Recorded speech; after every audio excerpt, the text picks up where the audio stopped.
Que convidado maravilhoso que a gente teve essa semana. O Antônio Fagundes não é só um grande ator, é que dispensa apresentações. Eu não vou aqui fazer uma biografia, nem tentar apresentar o Fagundes para vocês, porque não tem necessidade.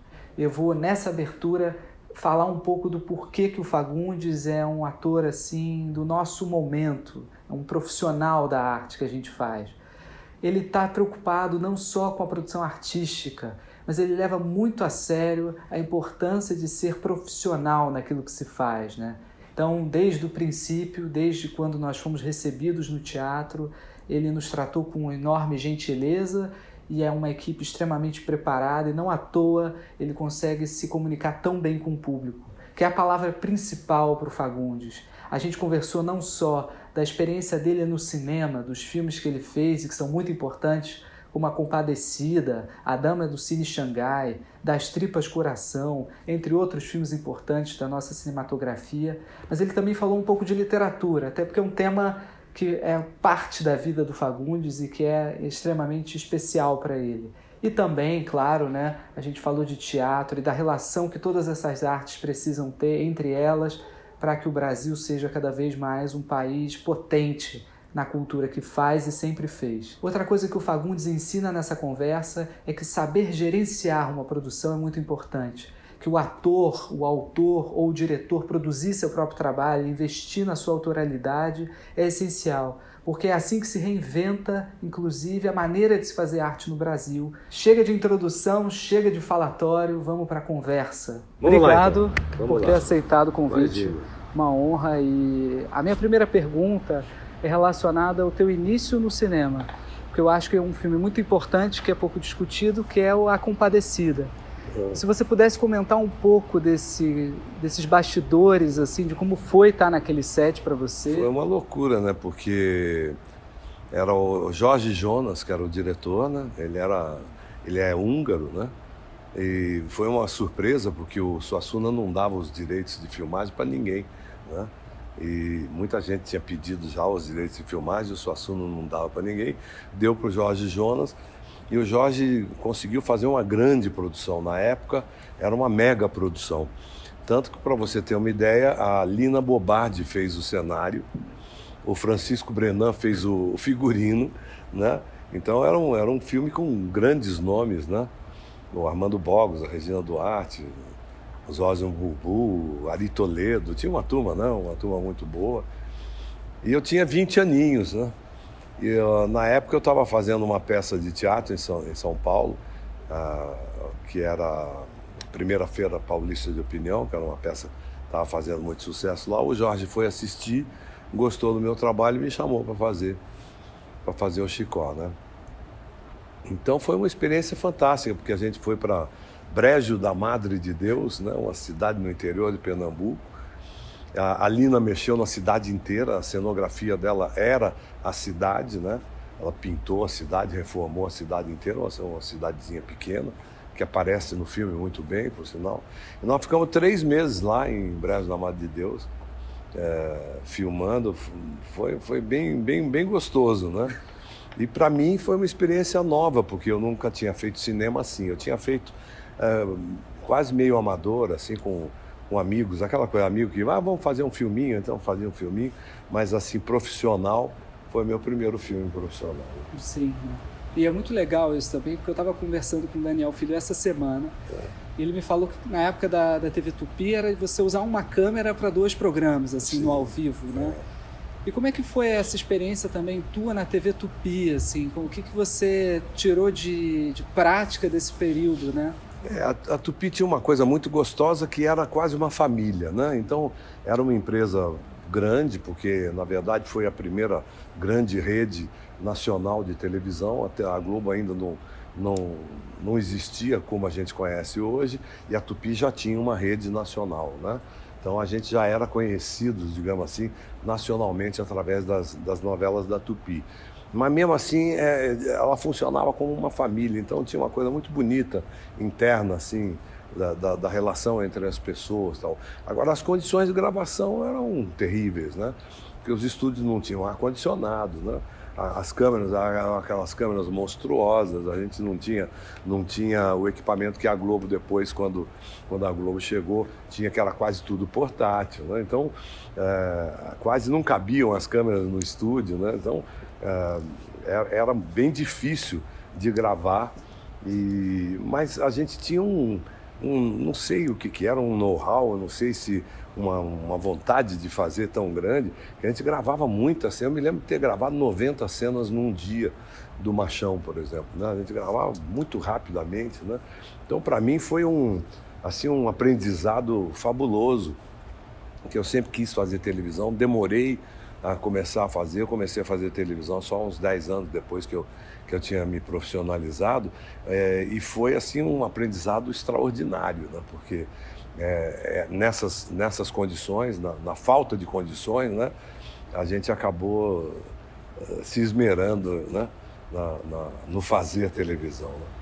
E o que é também interessante é de comentar de outros filmes que você fez, por exemplo, o filme da Ana Carolina, que eu acho espetacular, é um grande filme. Das Tripas Coração. Das Tripas Coração, eu acho um filme espetacular mesmo na maneira com que ela consegue conduzir os atores, sim, assim. Sim. E aí, se você puder também falar um pouco dessa experiência de filmar nesse internato, né? Toda essa... A Miriam Muniz também, que já tinha, você já conhecia. Dini Sfati, um elenco Xuxa, formidável. O Neila Torraca, tinha uma turminha Nair muito Belo, boa. Incrível, né? Uma turma, e a Ana Carolina, que é maravilhosa, né?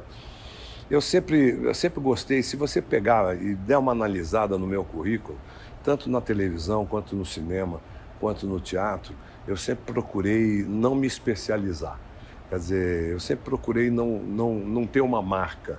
Ele só faz comédia, ele só faz drama, ele só faz filme político, ele só faz filme cult, ele só faz... Não, eu fiz de tudo. Então, eu sempre gostei de ser chamado para fazer filmes fora da minha casinha, né? Esse filme da Ana Carolina, por exemplo, é um filme completamente fora da minha casinha. E eu adorei fazer, foi maravilhoso, né?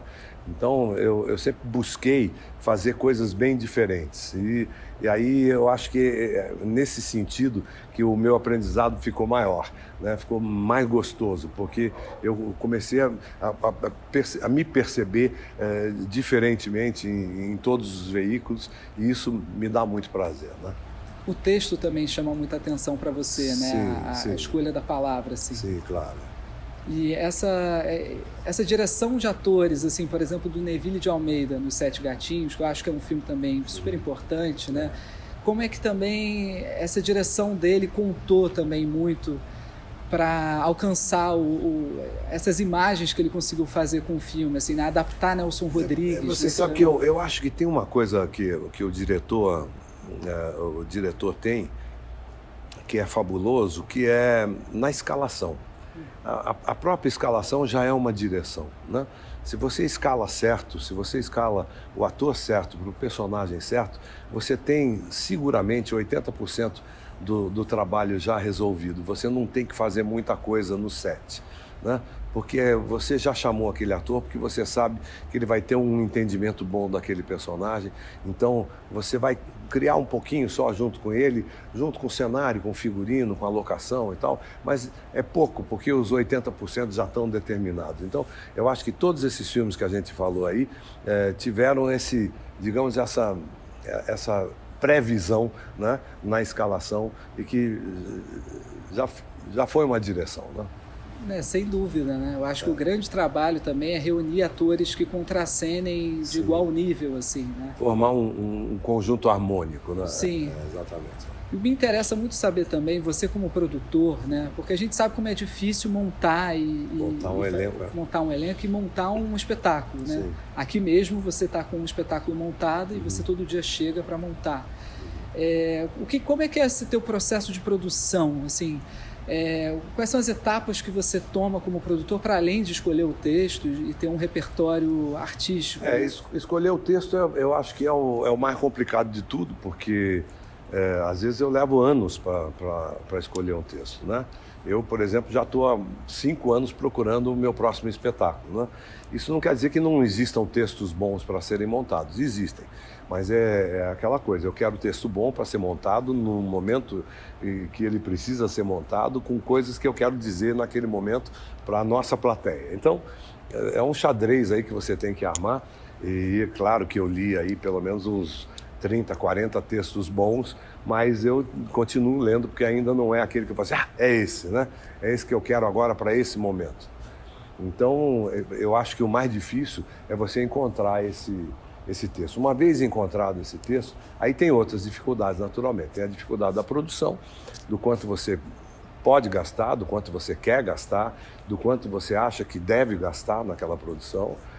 Tem a escalação do elenco, você tem também a direção, que é muito importante, você tem a cenografia, mas aí eu acho que a partir do momento que você tem um bom texto e que você tem uma ideia boa do que fazer com aquele bom texto, a coisa vem mais ou menos automática, né? Você já sabe que aquele diretor é bom, aquele outro não será tão bom para esse texto, esse ator vai ser melhor do que aquele, então a coisa já vai meio que caminhando harmonicamente, mas ainda assim você tem que tomar cuidado, senão você pode estragar um bom texto, né? É um pouco um processo de detetive também, assim, né, querendo ou não, né? Você tem esse processo de... As pessoas certas no lugar certo. Por exemplo, baixa terapia, a gente tinha diversas dificuldades com baixa terapia. Primeiro, encontrar atores que tivessem o physique de rôle, né? Que tivesse aquele físico específico, porque tem idades diferentes, momentos diferentes de cada personagem dentro do espetáculo. Mas, além disso, nós tínhamos que formar um conjunto harmônico, porque os 6 atores entram em cena e não saem mais, ficam em cena o tempo inteiro, né?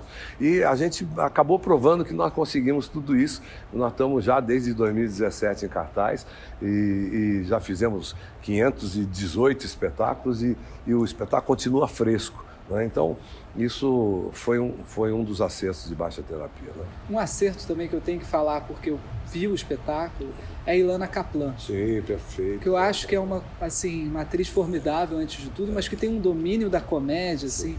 Como é que, assim, você conheceu a Ilana através do teatro mesmo? Era uma pessoa que você já conhecia? Não, foi uma indicação do Pâmio. O Pâmio indicou, a gente não conhecia. E a gente, para juntar ao nosso elenco, nós fizemos 3 ou 4 leituras com elencos diferentes, né? E aí eu fui observando junto com o Pâmio aqueles que a gente achava que tinham se saído melhor na leitura. E a Ilana nem ia fazer a Andréia, ela ia fazer a Paula, ela ia fazer o outro personagem. E aí nós falamos, não, vamos mudar. E mudamos, ela até na hora não gostou muito, ela falou, puxa, ela já tinha se acostumado com a ideia de fazer a outra, mas estava certo, nós estávamos certos. Sim, não. Ela acertou 1000%, né? É a melhor coisa do espetáculo, com certeza, é ela. Muito boa escolha, sem dúvida. E eu tenho que também citar e comentar da importância da literatura para você, que eu acho que é fundamental. E aí eu queria muito te perguntar, até para depois falar do Dama do Cine Xangai, que é a importância de um Raymond Chandler e de toda essa geração no ar para você, assim, como é que isso impactou o teu trabalho? Você vê, por exemplo, o Almeida Prado querendo fazer um filme no ar, né? O americano fazia por falta de dinheiro, né? E a gente tentando fazer, mas ele fez um belíssimo filme ali, né? E, claro, você pega um Dashiell Hammett, você pega um Raymond Chandler, você pega aquela turma da década de 50, 40, 50, que era uma turma que estava praticamente começando uma nova forma de policial mais social, né? Que discutia política, que discutia corrupção, né? Então, é claro que é importante você ter essa carga quando você vai fazer um personagem. Eu acho que a nossa profissão basicamente lida com a palavra, né? Se você tiver uma intimidade com a palavra, a coisa vai sair um pouco mais fácil, você pula algumas etapas, né? Você lê um texto, você já identifica imediatamente qual é o caminho que esse texto te propõe, você já percebe entre linhas, você percebe aonde está o humor, aonde está o suspense, você começa a entender um pouco de dramaturgia também. Eu acho que o ator tem que ter dramaturgia, ele tem que saber contar uma história, e para saber contar uma história, ele tem que entender como é que é o processo da escrita para você chegar lá. Então, eu gosto de usar a literatura para o meu trabalho de ator, né? E o corpo, ele entra nesse processo como uma preparação constante? Assim? Sim, com certeza. Aí também entra a observação, né? Eu não me lembro o nome do russo agora, mas era um professor de arte dramática que dizia que o ator tinha 4 coisas que ele tinha que prestar atenção na vida: observação, observação, observação e observação. Então, se você observa o mundo, você percebe o jeito das pessoas andar, o jeito das pessoas se sentarem, o jeito de falar, como elas mexem com a mão, se elas mexem com a cabeça ou não, qual é o tipo de postura que elas têm diante da vida, e naturalmente isso vai te ajudar na composição de qualquer personagem que você faça, né? E isso você também tirou um pouco do momento em que você teve ali com o Bial, com o Boal, com o Guarnieri, com a própria Miriam Muniz, esse grupo pensava muito sobre isso também. Você né? tinha lá no Teatro de Arena uma situação geográfica, digamos assim, diferenciada, né?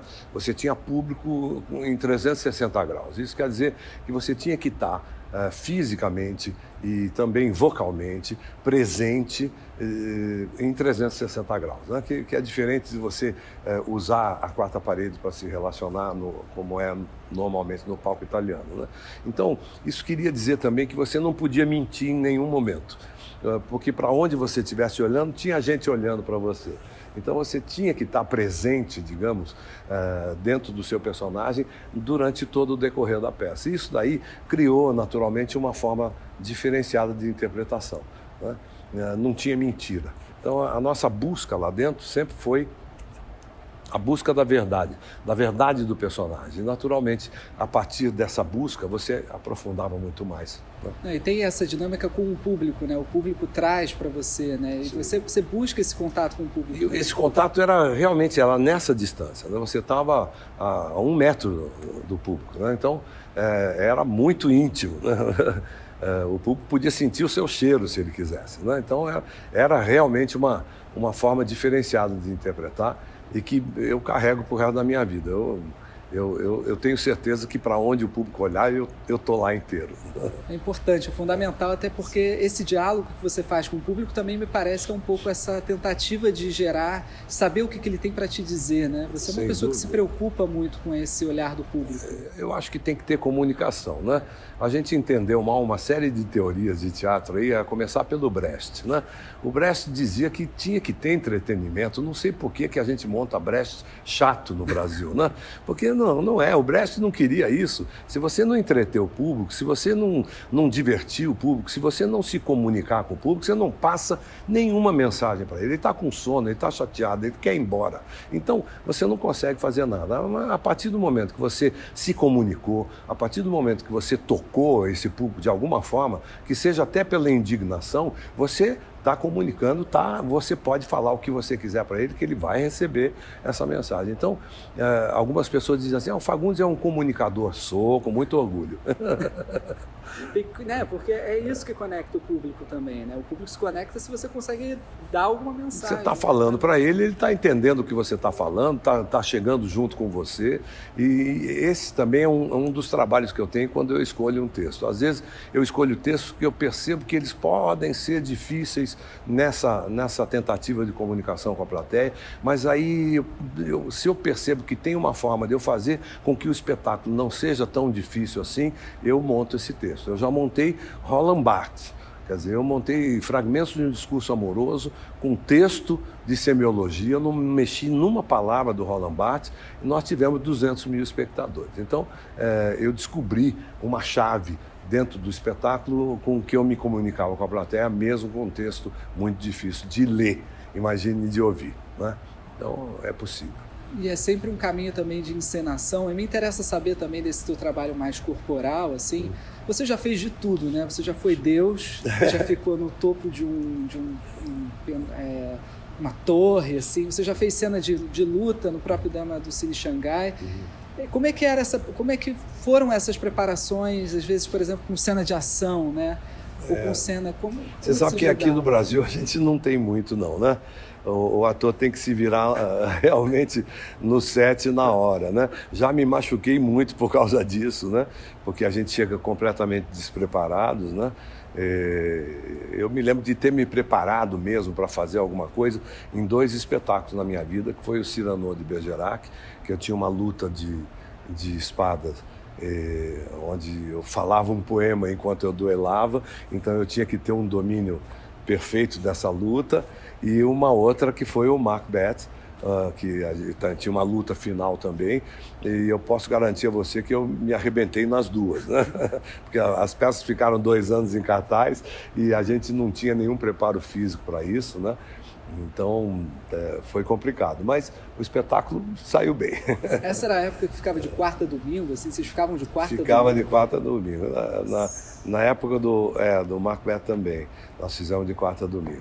Mas a gente chegou a fazer espetáculos de terça a domingo. A gente fazia no Arena, era de terça a domingo, com 2 no sábado, 2 no domingo, né? E aqui no Rio tinha 2 na quinta também. Então, a gente hoje em dia está uma moleza fazer teatro, né? Sexta, sábado, domingo, quase não faz, né? Com sessão dupla, às vezes tinha, agora quase não tem mais. Não também, tem, né? pois é. A gente fazia com um intervalo, às vezes, de meia hora entre uma sessão e outra. E sempre muito público, é muito bom fazer. E você é muito ativo também no Instagram, nas redes sociais. Como é que você como usar essa plataforma para trazer o teatro dentro disso? Pois é, essa é uma dúvida que eu tenho, se a gente consegue transferir o público de um veículo para o outro, né? Eu tenho a impressão que hoje em dia, sim, você consegue um pouco. Eu não sei se fazer as pessoas irem ao teatro, mas saber que você está no teatro é importante que seja através da internet. Eu faço bate-papos com a plateia todos os dias, né? Eu sempre pergunto, quem é que acompanha aqui o Instagram? E 90% da plateia está acompanhando. Então, eu sei que talvez eles não tenham vindo assistir a peça por causa disso, mas eles ficaram sabendo que a peça está em cartaz, seguramente através da internet. Então, a internet veio para ficar. A gente só tem que tomar cuidado com o que a gente vai fazer com isso. Porque a gente tem que prestar atenção que todos esses veículos novos, todas essas tecnologias foram inventadas militarmente, né? Eles não foram inventados para o que estão sendo usados, né? A internet foi inventada por causa de uma guerra nuclear, para manter a comunicação mesmo com uma guerra nuclear, né? O GPS para você saber onde estavam as tropas, né? O computador foi inventado para decifrar as mensagens do inimigo na Segunda Guerra Mundial. Então, foi usado para isso. Por que a gente acha que os militares se envolveram com isso? Não foi para coisa boa. Então, vamos prestar atenção só no que eles vão fazer daqui para frente com esse veículo, que pode ser bem pior do que uma guerra, né? E na tentativa de vender também, né? Porque é uma Sim. plataforma também, às vezes, feita para venda. Por enquanto, eles estão querendo só vender, mas daqui a pouco eles vão querer controlar a gente, que, na verdade, é a origem desses veículos, né? Sim. Isso me lembra um pouco também o trabalho do Doces Poderes, da Lúcia Murat, que eu acho que tem a ver com a questão da mídia, né? Sim. E esse, inclusive, é um filme que eu acho que merece ser mais retornado. Né? Ele tá atualíssimo, né? Ele está muito atual. Porque ele fala de eleição, ele fala da manipulação pela imprensa, ele fala, né? É bem interessante. Né? Ele tem esse trabalho também de mostrar essa vida, né, do jornalismo, esses dilemas éticos, né? É verdade. E como é que você, por exemplo, você retorna aos seus filmes, às vezes? Você volta a filmes que você fez? De vez em quando eu vejo, sim, mas é difícil, né? Mas você falou do Doces Poderes, não sei se você viu Contra a Parede. Contra a Parede, Contra a sim. Parede, foi uma produção minha, foi a minha primeira produção de cinema. E também fala disso, também fala de problemas éticos na época da eleição. Outro dia mesmo eu vi 1 ou 2 filmes para mostrar para amigos, tal, que não tinham visto, tal. Eu vi, é bem divertido, né, você ver, porque faz, às vezes, tanto tempo que você fez que você acaba ficando de fora mesmo, né, você vê como um filme que você não tenha feito, né? Então é bem gostoso de ver de vez em quando. O Contra a Parede levou quanto tempo para ser feito, assim, em termos de... O Contra a Parede, para mim, foi uma coisa que eu acho que a gente precisaria começar a fazer no Brasil, que eu falo que é cinema de guerrilha. Nós fizemos o filme em 15 dias. Nossa. Foi baixíssimo orçamento, em 15 dias nós filmamos e o filme realmente ficou muito bem feito por ser um baixo orçamento. É um filme que você não diz que é baixo orçamento e eu acho que esse é o grande truque de uma produção bem feita, né? E além disso tem um roteiro muito interessante, então Eu fiquei bem satisfeito com essa experiência e estou atrás, inclusive, de roteiros para dar continuidade a isso que eu chamo de cinema de guerrilha, né? Sim, é legal, E, não, é até interessante saber disso, porque se a gente tiver algum roteiro novo, Opa, a gente manda pra mim. a gente te manda. E que bom que você está também entusiasmado com um cinema mais independente também, de fazer isso. E também, assim, o que eu acho... Sem patrocínio, fiz sem patrocínio. Vocês bancaram, vocês... sem patrocínio. Qual a importância dessa cooperativa também, né? Eu acho que essa ideia de cooperativa ela é muito necessária no Brasil hoje, eu acho, e ela está em falta. Eu acho que você, desde lá de trás, desde o Rio Branco, desde aquele momento que você começa, você já tinha um pouco esse olhar, né? Uhum. Como é que, né, qual a importância dessa união cooperativa? Eu comecei a produzir teatro quando eu comecei a perceber que sem o domínio do produto, sem você ter a produção na mão, né, você não consegue determinar nada, inclusive o seu próprio currículo. Porque você fica numa dependência de ser chamado ou não para um personagem que você pode querer ou não fazer. Mas se você vive disso, se essa é a sua profissão, você não pode ficar na dependência de te chamarem para personagens bons. Você vai ser obrigado a fazer de vez em quando personagens que você não gostaria tanto de fazer porque você vive disso, né? A partir do momento que você detém os meios de produção, é você que vai determinar se o personagem que você vai fazer é aquele ou outro. Então, eu acho que todo ator gosta de ter esse poder na mão, o poder de ter os meios de produção. Por isso que eu faço sempre questão de trabalhar com pessoas que participem da produção no sentido de que elas participem do possível lucro que aquele trabalho possa dar. Eu fiz assim no cinema, faço assim no teatro, e aí você tem sempre um elenco participante, né? Um elenco que não está só lá porque ele foi contratado para fazer e porque é um bom personagem para ele, mas também porque ele quer interferir no processo de produção, né? E você sente que tem diferença assim, no teu processo dentro de um estúdio, por exemplo, você está filmando dentro de um estúdio, está filmando na externa? Você tem alguma preferência tua, por exemplo, em termos de atuação para o seu processo mesmo? O estúdio é sempre mais confortável, né, por diversas razões. Primeiro que você não tem quase interrupções, né? Então você consegue uma concentração maior. Segundo, porque você dominando exatamente aquele cenário, você pode colocar a câmera do jeito que você quiser. Então o estúdio sempre é mais confortável. A externa você está sujeito, principalmente no Brasil, que você quase não tem apoios, digamos, né, logísticos para fazer. No máximo você tem um guardinha lá para parar o trânsito durante 2 minutos, mas mesmo assim fica todo mundo buzinando, né? Então é complicado você filmar na externa, né? Eu gostaria até de ver como é que é uma filmagem nos Estados Unidos, que você vê de repente Times Square vazia. Como é que eles fazem aquilo, né? E não é por computação, você sabe que eles esvaziaram mesmo Times Square e conseguem filmar lá, né?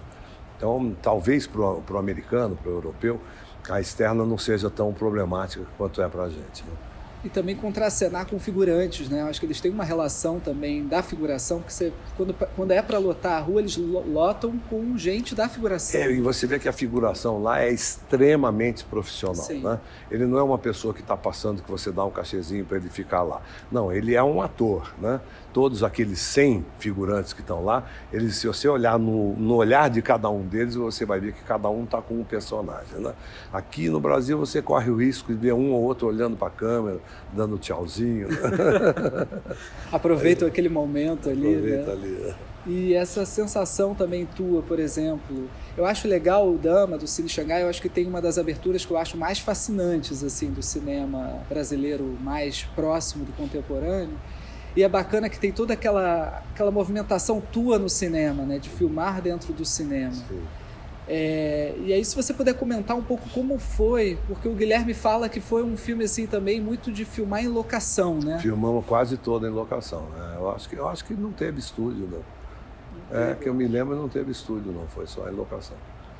E era complicado porque ele, como sempre, o cinema brasileiro não tem a verba necessária para principalmente na luz, né?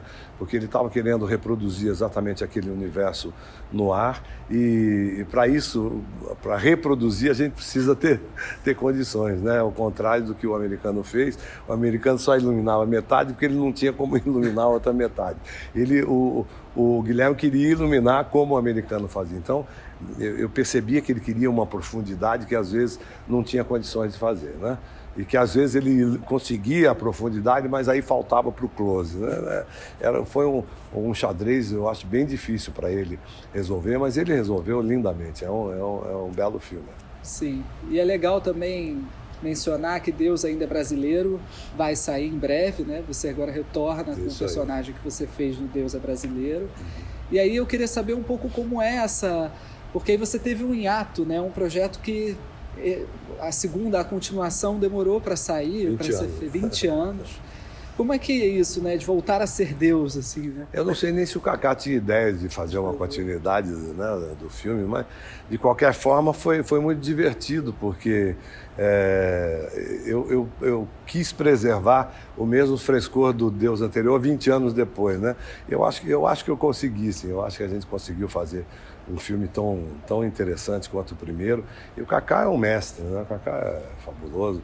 Então foi muito bom. Eu passei 2 meses em Alagoas e nós filmamos, o filme inteiro foi feito em Alagoas, né?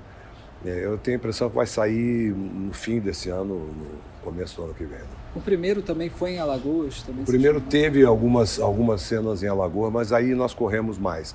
Nós fomos a Recife, filmamos no Rio, a gente viajou um pouco mais. Fomos para o Tocantins, então a gente viajou um pouco mais. Eu tenho que mencionar também que você fez um trabalho espetacular com a Norma Bengel. Norma Bengel, sim. E eu acho que vale mencionar esse filme porque ele também anda um pouco esquecido, e eu acho que a Norma Bengel tem um trabalho memorável no teatro. Eu não tenho bem certeza, mas parece que foi a primeira direção da Norma, né? Foi. Pagu, né? Isso. Eu acho que foi a primeira direção dela. Foi uma participação menor, né? Não foi um personagem muito grande, mas foi muito gostoso de fazer também. A gente filmou no Municipal, então foi bem legal, sim. Eu gosto muito de fazer cinema, fiz bastante cinema, mas ainda é complicado no Brasil, né? Por problemas financeiros. Acho que a gente não teve o suficiente exercício de dramaturgia para cinema, né? Você vê que quando você tem um exercício constante, como aconteceu na televisão, a gente atingiu o ápice da dramaturgia televisiva, né? A televisão brasileira chegou a ser uma das melhores do mundo, né? Nesse sentido, exportando, digamos, a forma de fazer telenovela, e por causa desse exercício que o cinema, infelizmente, não permite. É raríssimo um diretor como o Kaká Diegues, por exemplo, que tem mais de 15 filmes na sua biografia, né? Normalmente um diretor tem 4, 5 filmes e olhe lá, né? Então aí é complicado, porque você não exercita, né? Então a sua dramaturgia fica sempre se ressentindo disso, né? E eu acho também que tem muito a ver com a logística, né? Eu acho que a gente, enquanto artistas, assim, né, jovens cineastas ou pessoas que estão por vir ainda, acho que falta também aprender essa logística prática do fazer, né? Que envolve envolve gente, produção, né? Eu li uma entrevista outro dia do John Ford e o entrevistador perguntou para ele, mas me fale uma coisa, em 1942 você fez, ele falou, não, essa década eu não quero falar. Ele pode não falar de uma década, porque naquela década ele filmou 20 filmes, né? O John Ford tem mais de 150 filmes no seu currículo, né? Então ele pode tirar uma década. Eu me lembro do Kaká Diegues brincando, falando assim, se eu tirar uma década, acabou meu filme, acabou minha vida, né? Porque eles têm essa prática, né? Eles têm esse fazer cinematográfico de todos os jeitos. Eles fizeram com dinheiro, sem dinheiro, com pouco ator, com muito ator, com cenas épicas, com cenas intimistas, com cenário, sem cenário. Vai embora. Aí chega uma hora, você filma realmente o que você quer filmar, né? E você acha também, você sente que isso deve ser um ponto importante assim, para o ensinamento do cinema? Eu quero fazer o cinema de guerrilha por causa disso, porque eu acho que da qualidade, da quantidade vem a experiência, e a experiência traz qualidade. Ou seja, você tem que ter quantidade para você ter experiência, e com essa experiência você acha uma qualidade. Então, se a gente tivesse condições de fazer como o americano faz, eles fazem 1000 filmes por ano. É claro que esses filmes não chegam aqui. 900 desses filmes são porcaria. Agora, desses 100 que sobram, pelo menos 10 são obras-primas, claro. E essas 10 obras-primas chegam para nós e a gente fala assim, olha o cinema americano como é bom. Não, o cinema americano é bom porque eles fazem 1000 filmes por ano. A gente faz 100 por ano. Se a gente conseguir uma obra-prima, nós vamos estar tirando para o alto de felicidade. Então, eu acho que nós tínhamos que buscar a quantidade. E não é brincadeira não, é buscar a quantidade mesmo. Vamos fazer. E a gente vai conseguir, talvez, ampliar o nosso público com isso e talvez atingir um nível de qualidade que é muito difícil para nós ainda hoje em dia, né? A novela acabou ocupando esse lugar de prática, né? Porque você vê, você pega aí, se a gente quiser levantar pelo menos uns 40 títulos icônicos de telenovela, a gente levanta. Mas para tirar esses 40 títulos, nós fizemos pelo menos 1000 novelas, né? Então tem 960 aí que a gente esquece, mas sobraram 40, é um belo cartel, né? Não, e mencionando algumas, né, que você fez parte de muitas que fizeram, Rei do Gado, Vale Tudo, Saramandaia, né? Sim. Essa experiência de você estar filmando tanto, porque isso também, esse formato ele já é outro hoje, né? Está um ano filmando, né? E tem aquela dificuldade de você chegar no set, você tá com o texto decorado em dia. Tem que estar pronto. Como é que foi isso, assim? Como é que você aprendeu isso na prática, né? Como é que esse processo? Eu acho que a TV Tupi ensinou muito a gente nesse sentido, né? Durante muito tempo os atores da Globo tinham vindo da Tupi, né? Então eles chegaram com essa vasta experiência em televisão, uma televisão muito difícil de ser feita, porque as coisas eram feitas muito rapidamente, tinham que ser feitas muito rapidamente, porque não tinha estúdio para se ficar uma semana gravando, você tinha que gravar a novela em 2 dias, 3 dias, gravar todos os capítulos. Então você chegava a gravar 40, 50 cenas por dia, em média. Então isso é claro que, como eu disse, dessa quantidade veio a experiência e da experiência veio alguma qualidade. Quando a gente chegou na Globo, eu me lembro que era a coisa mais fácil do mundo gravar aquilo ali, porque a gente já sabia fazer, né? E além disso, aquela turma toda tinha vindo de teatro também. Então, digamos que a gente já tinha queimado um monte de etapas quando a gente chegou para gravar na Globo, né? Porque nós já sabíamos como aprofundar rapidamente um personagem e nós já sabíamos como executar rapidamente aquilo. Então, era só correr para o abraço. Essa experiência prática, corrida, né? Vocês às vezes filmavam também fora de estúdio, né? Nessa época, por exemplo. Na Tupi era difícil. A Globo começou a fazer mais externas naquela época, na década de 70, mais ou menos. A Globo começou a fazer externa. Saramandaia, por exemplo, era uma novela que era gravada basicamente em externa. Foi quando eles começaram a fazer a cidade cenográfica na Globo, né? Mas a Tupi a gente não tinha condições de sair. Aquelas câmeras eram monstruosas, né? E os cabos eram muito pesados. Então, eu me lembro que o Machão, que foi uma das novelas que eu fiz na Tupi, que fez muito sucesso, a gente tinha uma externa que era na caixa d'água em frente ao estúdio. Então, passava aqueles cabos por cima da rua, porque tinha que passar os cabos, e a gente filmava numa caixa d'água que tinha lá, que tinha um jardinzinho. Então, era uma externa muito vagabunda, né? Quase não tinha externa na minha época na Tupi, né? Sim. E aí eu acho que a gente já está quase chegando ao fim, né? Só vou fazer mais 2 perguntas para terminar. Antes de tudo, eu quero agradecer imensamente e perguntar qual a importância também da palavra, né? A gente falou da palavra, é uma questão mais abstrata, mas por que é tão importante a gente olhar muito mais a palavra hoje, nesse momento? Assim? Eu acho que a gente está emburrecendo um pouquinho com o advento das redes sociais da internet, exatamente porque nós estamos perdendo o domínio da palavra, né?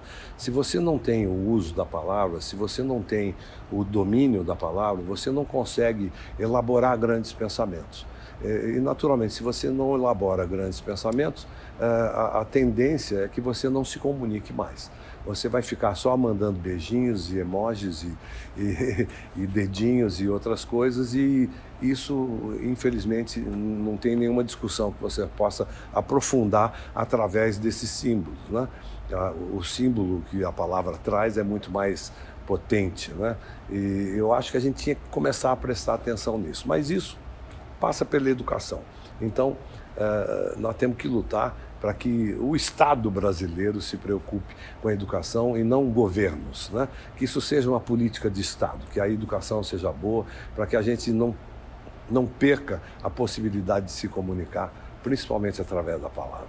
Perfeito. E qual o gênero que falta, assim, que você sente que você adoraria fazer? Terror? Todos. No Brasil nós não fazemos, parece que a gente tem vergonha, ou talvez a gente não saiba como fazer, mas outro dia eu fiz um filme de terror com o Marco Dutra, então me chamou para fazer, eu falei, eu quero fazer terror, eu queria fazer bang bang, eu queria fazer ficção científica, eu quero fazer tudo, né? A gente no Brasil quase não tem filme de ficção científica, não tem filme de terror, tem uma turminha aí que está começando a fazer agora, mas ainda é muito incipiente, né? A gente não tem o nosso bang bang, que é o cangaço, né? A gente devia estar investindo nisso, é uma coisa muito específica nossa, da nossa cultura, e ao mesmo tempo tem um material inexplorado, maravilhoso aí para a gente fazer, enfim, gêneros não faltam, né? Nós é que não conseguimos fazer ainda. Obrigado, Antônio. Muito obrigado pela você. Conversa. Agradeço também imensamente a todo mundo que possibilitou isso. Obrigado a você, querido. Valeu, tá? Obrigado.